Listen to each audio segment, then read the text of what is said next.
Class online.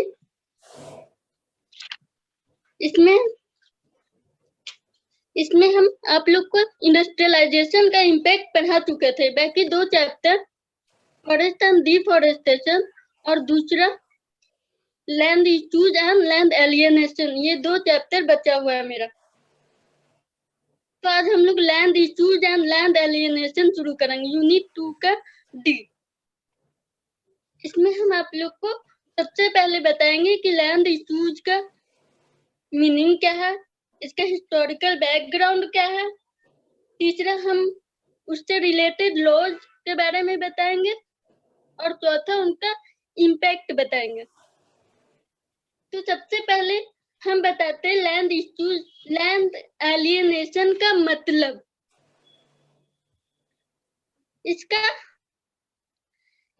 Simple 2 तरह का मतलब, हिंदी में अगर देखें तो 2 तरह का शब्द आता है। पहला भूमि अधिग्रहण और दूसरा भूमि हस्तांतरण। हिंदी में भूमि अधिग्रहण भी बोलते हैं और भूमि हस्तांतरण भी बोलते हैं। भूमि हस्तांतरण का मतलब लैंड का ट्रांसफर होना। भूमि अधिग्रहण का मतलब सरकार आदिवासियों की भूमि अधिग्रहित कर लेती है, अपने हाथ में ले लेती है, अधिग्रहण। और लैंड भूमि ट्रांसफर का मतलब ट्रांसफर सरकार के हाथों में भी हो सकता है, गैर आदिवासियों या दूसरे आदिवासियों को बेच कर भी हो सकता है।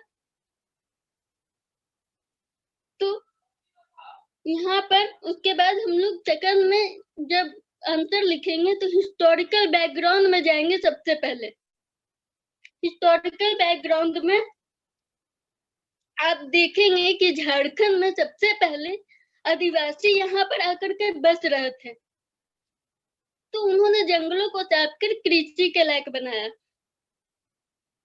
और जिन्होंने जंगलों को साफ किया, उसके जो वंशज थे वो भूमि के मालिक बन गए। इस तरह से लैंड और जो लैंड पर अधिकार, कम्युनिटी का अधिकार, जो जिन्होंने जमीन को साफ किया था उनके वंशज, उनका अधिकार स्थापित हुआ, पूरे समुदाय का अधिकार स्थापित हुआ भूमि पर। उसके बाद उन्होंने अपने अधिकार को परिभाषित किया था खुटकरी भुईहरी जैसे शब्द, खुटकटी और भुईहरी जैसे शब्द का प्रयोग करके अधिकार अपने अधिकारों को परिभाषित किया। पर मध्यकाल के अब लैंड एलियनेशन, भूमि का हस्तांतरण कब प्रारंभ हुआ? तो मध्यकाल में जब बख्तियार खिलजी का आक्रमण हुआ तो बड़ी संख्या में बाहर से लोग झारखंड में आने लगे। उन्होंने आदिवासियों की भूमि को खरीदना शुरू किया। यहाँ से शुरू होता है भूमि का हस्तांतरण का इतिहास। लेकिन मध्यकाल में भूमि हस्तांतरण भयानक रूप नहीं लिया था कि लोग विरोध कर दी। इसका इतिहास औपनिवेशिक काल से मेन रूप से शुरू होता है, जब औपनिवेशिक काल में सबसे मुख्य बिंदु है जमींदारी व्यवस्था।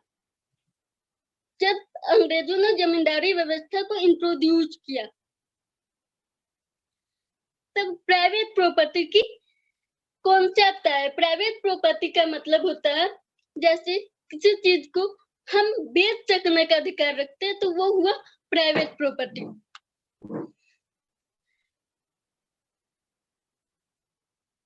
तो इतना समझ में आ रहा होगा आप लोग को। उसके बाद आप औपनिवेशिक काल में देखेंगे जमींदारी व्यवस्था के में जब भूमि हस्तांतरित हो रहा था तो वहां के लोगों ने विद्रोह करना शुरू किया। सबसे इम्पोर्टेंट विद्रोह जो हुआ कोल विद्रोह, 1831-32 में कोल विद्रोह हुआ। उसके परिणाम स्वरूप जब अंग्रेजों ने उसके कारणों को ढूंढा तो उन्होंने यही देखा कि लैंड बड़ी संख्या में आदिवासियों से गैर आदिवासियों के हाथों में ट्रांसफर हो रही थी। इसका मेन कारण यही था। तो इसको रोकने के लिए अंग्रेजों ने सबसे पहले कदम उठाया। कोल विद्रोह सिंहभूम के कोल्हान क्षेत्र में हुआ था। हो जनजाति के द्वारा विद्रोह किया था। तो उन्होंने क्या किया, विल्किंसन रूल लागू करके सिंहभूम के कोल्हान क्षेत्र की भूमि को नॉन ट्रांसफर कि आप उसको अधिग्रहित नहीं कर सकते थे। और वहां पे जो कम्युनिटी व्यवस्था थी, मुंडा मान की व्यवस्था, वो वहां पर लागू कर दी गई। उसके बाद पर वो अभी कोल्हान क्षेत्र के लिए था, बाकी क्षेत्रों में भूमि हस्तांतरण जारी था। अब सेकंड में आप देखोगे दोबारा संथाल आंदोलित हुए। मेन बहुत सारे आंदोलन हो रहा था, लेकिन मुख्य आंदोलन पहला कोल विद्रोह था, दूसरा संथाल विद्रोह था 1855 में। तब फिर पुनः अंग्रेजों ने इस पर ध्यान दिया और संथाल परगना को बीरभूम और भागलपुर क्षेत्र में जो संथाल रहते थे उसको अलग कर दिया और संथाल परगना को नॉन रेगुलेशन जिला बना दिया। और इस तरह से संथाल परगना के क्षेत्र में भूमि हस्तांतरण रोकने के लिए उपाय किए गए। लेकिन इसके बावजूद भूमि का हस्तांतरण जारी था। जैसा कि मैकफर्सन जो वहाँ बंदोबस्ती का अधिकारी था, मैकफर्सन अपनी रिपोर्ट में बोलते हैं कि 1855 से 1912 के बीच लगभग 1.5 लाख एकड़ भूमि का हस्तांतरण हुआ था। अभी तक आप लोग देख रहे हैं भूमि गैर आदिवासी के हाथ में हस्तांतरित हो रही थी।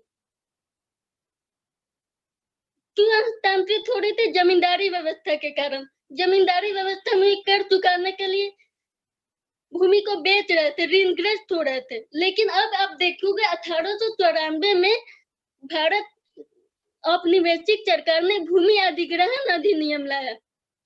भूमि अधिग्रहण अधिनियम में 1894 में इसमें सरकार ने कहा कि सार्वजनिक उद्देश्यों के लिए भूमि को अधिग्रहित किया जा सकता है। इसी समय 1895 में बिरसा मुंडा का आंदोलन हुआ। बिरसा मुंडा का आंदोलन का सबसे इम्पोर्टेंट परिणाम था 1908 का CNT एक्ट। 1908 का CNT एक्ट छोटा नागपुर काश्तकारी अधिनियम के द्वारा आदिवासियों की भूमि को नॉन ट्रांसफरेबल बना दिया गया। आदिवासियों की भूमि गैर आदिवासियों के हाथों में हस्तांतरित नहीं हो सकती थी। अब औपनिवेशिक सरकार अब हम आते हैं समकालीन काल में। आजादी के बाद क्या सिचुएशन था? यहाँ पे आपको 3 तरह का पॉइंट बनता है। हिस्टोरिकल बैकग्राउंड तो आपको देना ही पड़ेगा। उसके बाद दूसरा कारण आता है भूमि हस्तांतरण के क्या कारण थे। दूसरा पॉइंट आता है भूमि समकालीन झारखंड में भूमि हस्तांतरण के कारण, ये क्वेश्चन बनेगा। तो कारण में सबसे पहला कारण था mineral resources of Jharkhand. Jharkhand की खनिज संपदा। खनिज संपदा आप जानते हैं झारखंड के जमीन के नीचे बहुत बड़ी मात्रा में खनिज संपदा भरी हुई है। मूल की दृष्टि से पूरे भारत के उत्पादन का 26% और उत्पादन की दृष्टि से 40% हिस्सा वर्तमान में केवल झारखंड क्षेत्र से निकाला जाता है।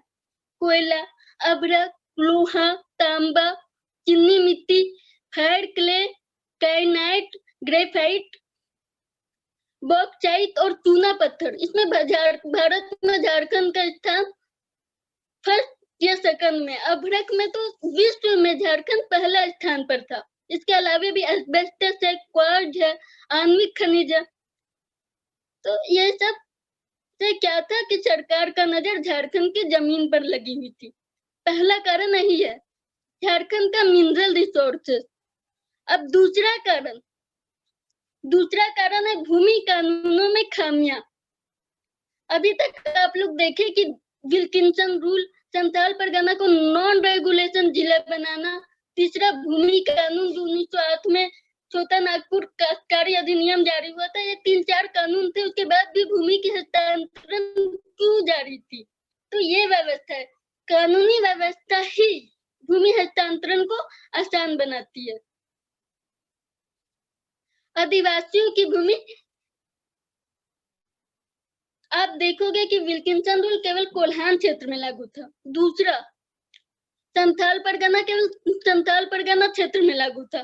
और छोटा नागपुर काश्तकारी अधिनियम संथाल परगना छोटा नागपुर के कुछ जिलों में ही लागू था। बाकी जिलों में भूमि आसानी से खरीद बिक्री हो सकती थी, और जिन जिलों में यह एक्ट लागू था भी, वहां पर भी भ्रष्ट तरीके का इस्तेमाल करके कानून की कमियों का फायदा उठाकर लोग भूमि हस्तांतरित कर रहे थे, भूमि खरीद रहे थे, आदिवासियों की भूमि। और तीसरा पॉइंट आता है औद्योगिकरण, इंडस्ट्रियलाइजेशन। इंडस्ट्रियलाइजेशन की प्रक्रिया में भी बड़ी संख्या में भूमि को सरकार अधिग्रहित कर रही थी। 1907 में टाटा कंपनी की स्थापना हुई। आईटीसी, बोकारो, ये सारी कंपनियां, ये सारे उद्योगों की स्थापना में बहुत बड़े पैमाने पर भूमि अधिग्रहित किया गया था। आपको मटेरियल इजी नहीं मिलेगा, तो हम सोचे कि आप लोग को लिखवा भी दे।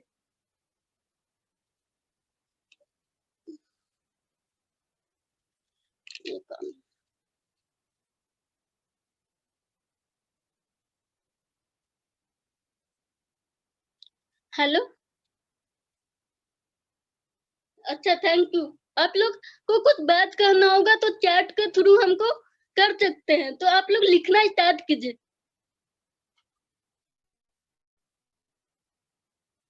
ओके, लिखवा दे रहे।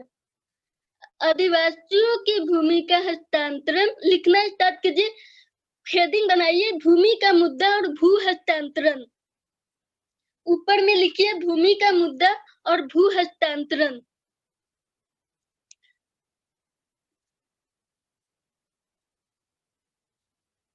अब नीचे लिखना शुरू कीजिए, आदिवासियों की भूमिका, आदिवासियों की भूमिका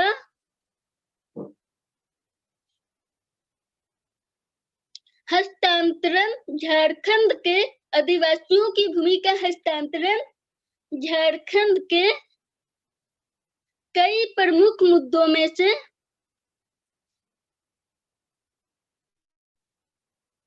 ओके, जो इंग्लिश वाले हैं हम उनको पीडीएफ व्हाट्सएप ग्रुप में भेज देंगे। इंग्लिश वालों को हम पीडीएफ भी भेज देंगे और हिंदी वालों को भी भेज देंगे, पर उस पीडीएफ में ज्यादा अच्छा से दिया हुआ नहीं है। हम पॉइंट वाइज जो लिखवा रहे हैं वो पहले लिख लीजिए, और बाकी जो आपको एक्स्ट्रा कुछ ऐड करना होगा तो आप पीडीएफ के थ्रू कर लीजिए। अभी लिखिए, आदिवासियों की भूमि का हस्तांतरण झारखंड के कई प्रमुख मुद्दों में से एक है।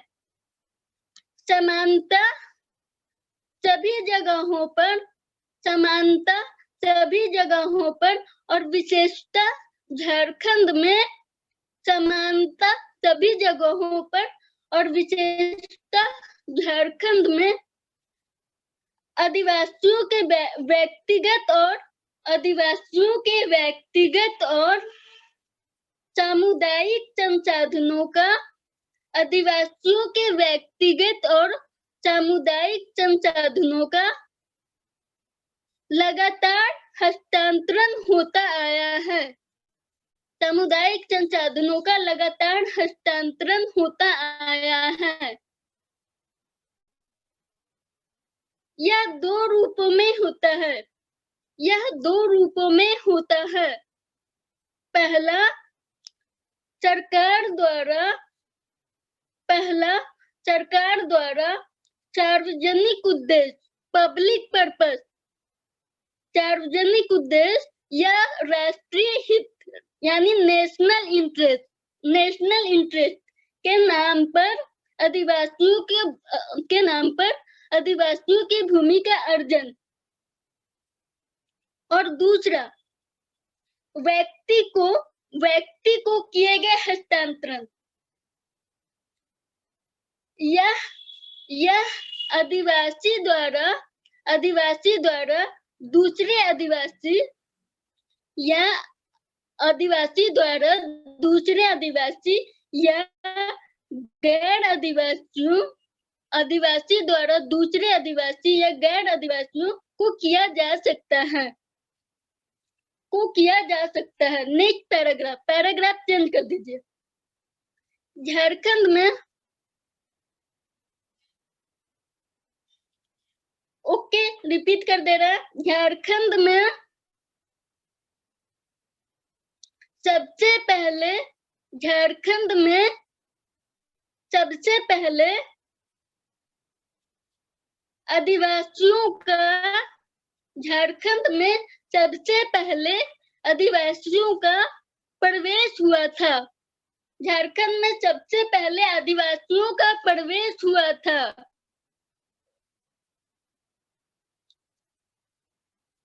उन्होंने ही यहाँ के जंगलों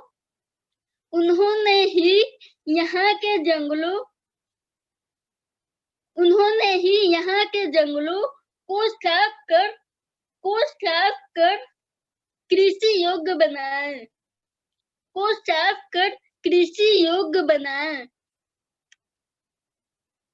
इनके ही वंशज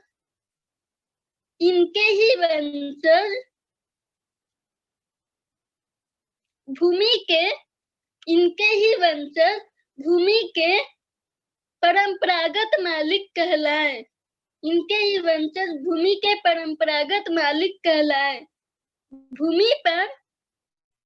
भूमि पर अपने परंपरागत अधिकारों को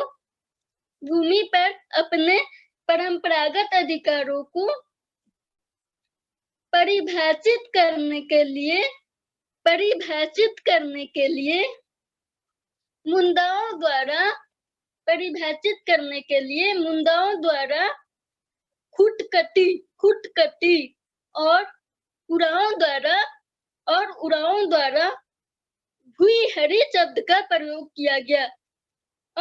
द्वारा भूईहरी शब्द का प्रयोग किया गया।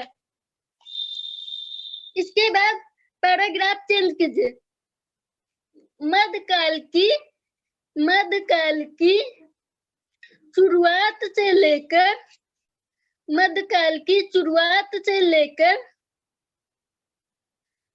मध्यकाल की शुरुआत से ही आदिवासियों की भूमिका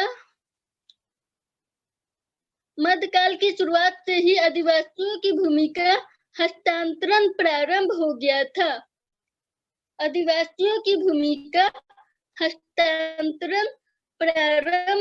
गया था।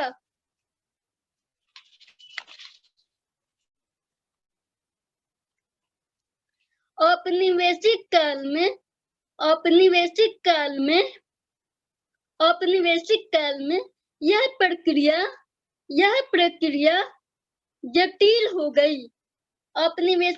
में यह प्रक्रिया जटिल हो गई।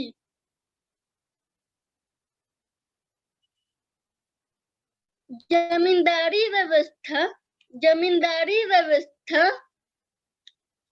के माध्यम से अंग्रेजों ने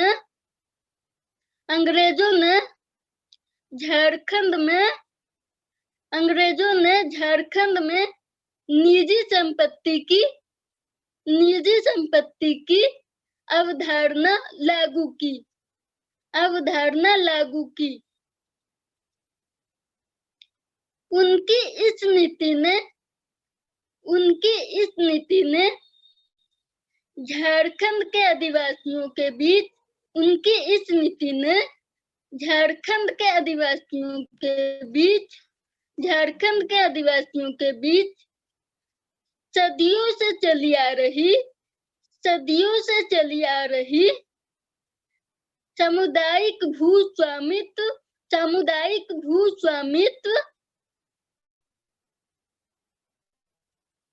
की व्यवस्था को समाप्त कर दिया और भू हस्तांतरण में भी तेजी आई। भू हस्तांतरण लैंड एलियनेशन को बोलते हैं। भूमि के मुद्दे को लेकर औपनिवेशिक सरकार के विरुद्ध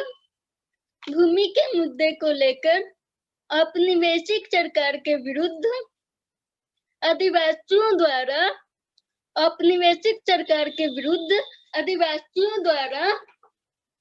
विद्रोह किए जाने लगे। 1831-32 में 1831-32 में 1831 से 32 में कोल विद्रोह, कोल रिबेलियन हुए, जिसे दबाने में अंग्रेजों को काफी कठिनाइयों का सामना करना पड़ा। अंग्रेजों को काफी कठिनाइयों का सामना करना पड़ा। आदिवासियों का भूमि पर सामुदायिक अधिकार को आदिवासियों का भूमि पर सामुदायिक अधिकार को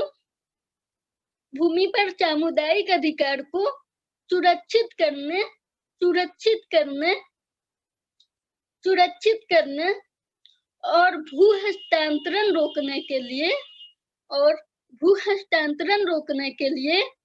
1833 में कोल्हान क्षेत्र में 1833 में कोल्हान क्षेत्र में विल्किंसन रूल लागू किया गया।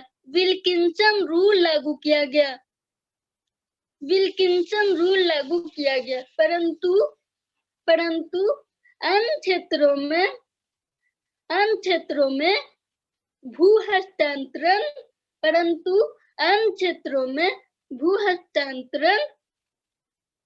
तीव्र गति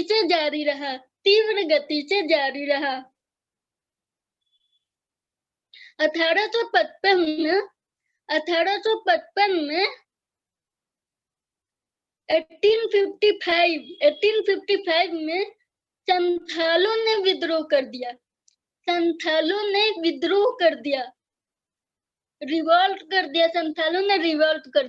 इसके बाद औपनिवेशिक सरकार, कॉलोनियल गवर्नमेंट, औपनिवेशिक सरकार द्वारा संथाल क्षेत्र को बीरभूम और भागलपुर से हटाकर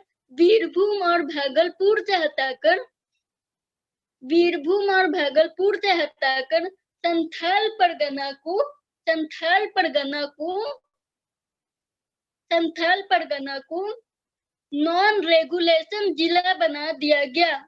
नॉन रेगुलेशन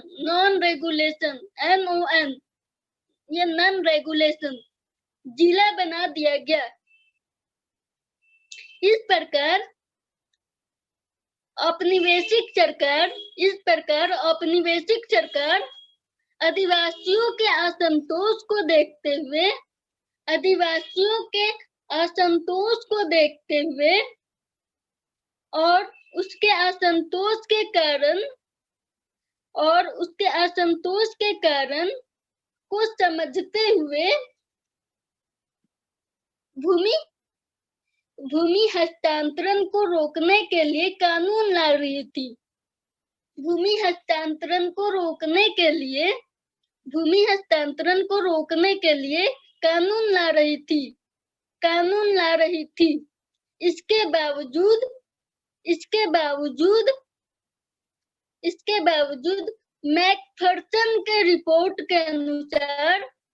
मैकफर्सन के रिपोर्ट के अनुसार 1855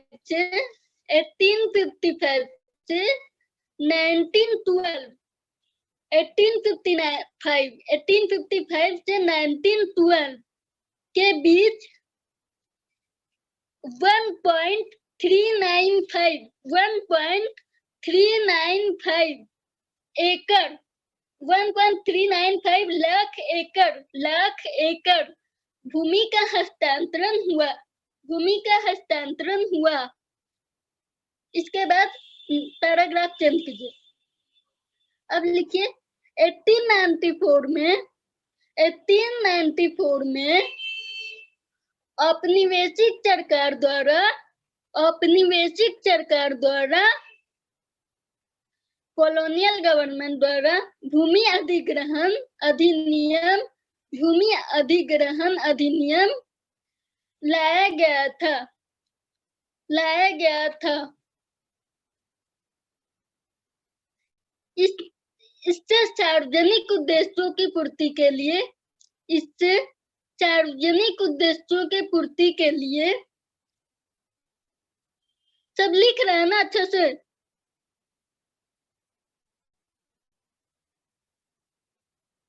सार्वजनिक उद्देश्य के पूर्ति के लिए सरकार को भूमि अधिग्रहण का अधिकार मिल गया। सरकार को भूमि अधिग्रहण का अधिकार मिल गया। किसी को कुछ प्रॉब्लम हो रही है तो चैट करके बोल सकते हैं।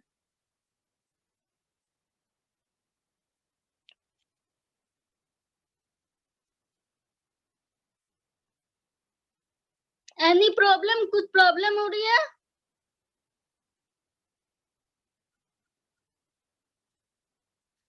ओके, इसके बाद लिखिए इसी समय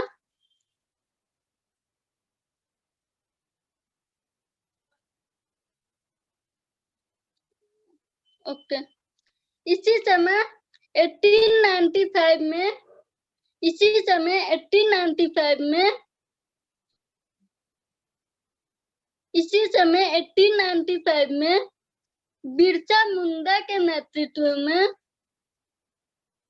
1895 में बिरसा मुंडा के नेतृत्व में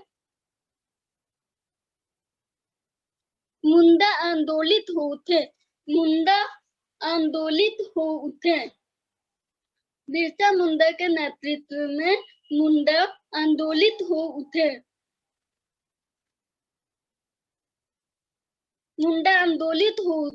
अतः 1808 में 1808 में 1808 में औपनिवेशिक सरकार द्वारा 1808 में औपनिवेशिक सरकार द्वारा छोटा नागपुर 1808 में कौन से अधिनियम आए थे आप सबको पता होगा। छोटा नागपुर काश्तकारी अधिनियम लाया गया था। 1808 में औपनिवेशिक सरकार द्वारा छोटा नागपुर काश्तकारी अधिनियम लाया गया। छोटा नागपुर काश्तकारी अधिनियम लाया गया। हाँ, 1908 में। इस अधिनियम द्वारा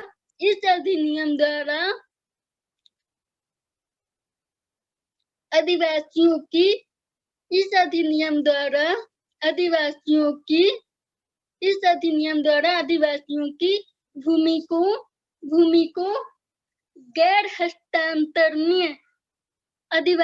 की भूमि को गैर हस्तांतरणीय बना दिया गया। नॉन ट्रांसफरेबल, इंग्लिश वाले नॉन ट्रांसफरेबल लिखेंगे। इस अधिनियम द्वारा आदिवासियों की भूमि को गैर हस्तांतरणीय बना दिया गया। यानी आदिवासी नॉन ट्राइबल को अपनी भूमि, अपनी जमीन नहीं बेच सकते थे। इसके बाद नेक्स्ट पैराग्राफ लिखिए। औपनिवेशिक सरकार द्वारा बनाए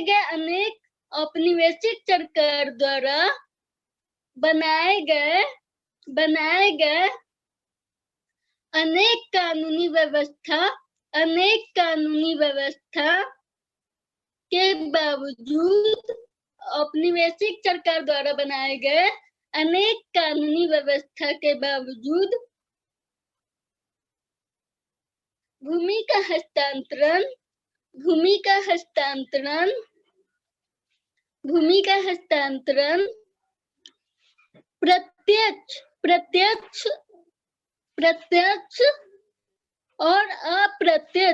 प्रत्यक्ष और अप्रत्यक्ष डायरेक्ट एंड इनडायरेक्ट, प्रत्यक्ष और अप्रत्यक्ष,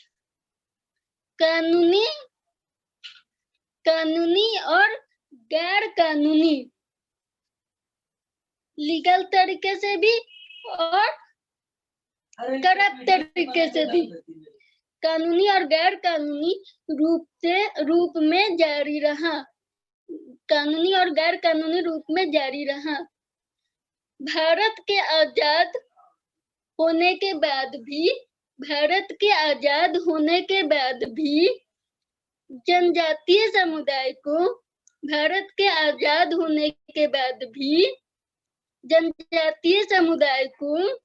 जनजातीय समुदाय को इससे छुटकारा नहीं मिला है। देखिए यहाँ पर 3 तरह का क्वेश्चन बनता है। पहला कॉजेज, दूसरा की भूमि अधिग्रहण से संबंधित सरकार की नीति, और तीसरा उसका इम्पैक्ट। ये 3 तरह का क्वेश्चन बनता है। तो अभी हम जो हिस्टोरिकल बैकग्राउंड लिखवाए वो किसी भी तरह का क्वेश्चन आएगा तो उसको लिखना ही है, क्योंकि हिस्टोरिकल बैकग्राउंड का अलग से मार्क्स होता है आंसर में, तो उसको लिखना ही है। इसके बाद हम कॉजेज पर आते हैं। कॉजेज में लिखिए, समकालीन झारखंड में भूमि हस्तांतरण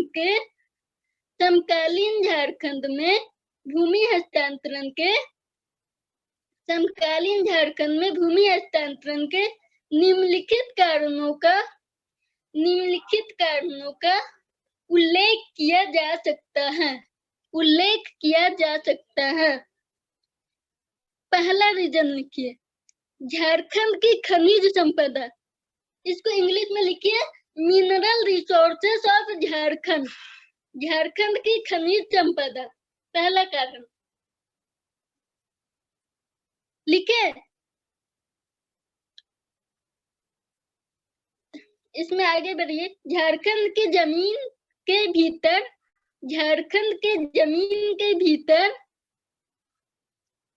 बड़ी मात्रा में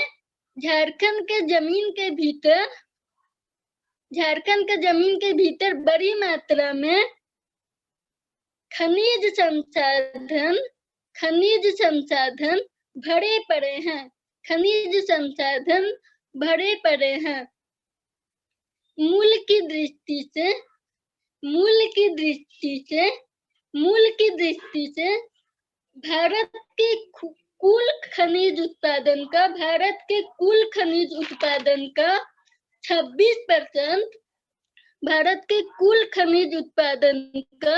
26% मूल की दृष्टि से, प्राइस की दृष्टि से कुल खनिज उत्पादन का 26% तथा उत्पादन की दृष्टि से, प्रोडक्शन की दृष्टि से देश के कुल खनिज उत्पादन का 40% हिस्सा वर्तमान में अकेले झारखंड से निकाला जाता है। कोयला, कुछ खनिज का नाम लिखिए, कौन कौन से खनिज झारखंड में पाए जाते हैं। कोयला, अभ्रक, लोहा,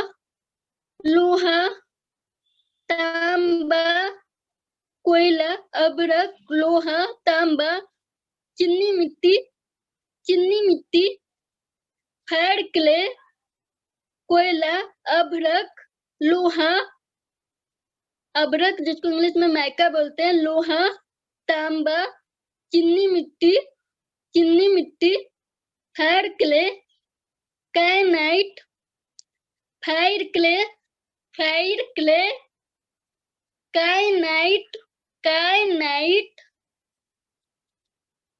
ग्रेफाइट,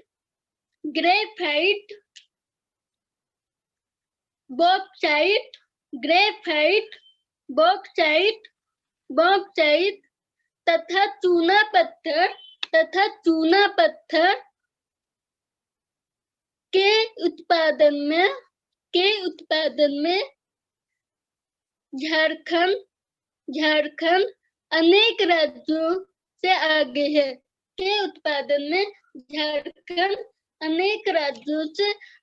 है।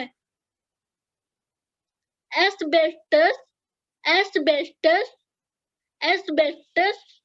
क्वार्ट्ज तथा आणविक अगर स्पेलिंग मिस्टेक हो रहा होगा तो आप लोग नेट पे सर्च कर लीजिएगा कि कौन कौन सा खनिज झारखंड में पाया जाता है। आणविक खनिज के उत्पादन में भी झारखंड का महत्वपूर्ण स्थान है। के उत्पादन में भी झारखंड का महत्वपूर्ण स्थान है। यही कारण है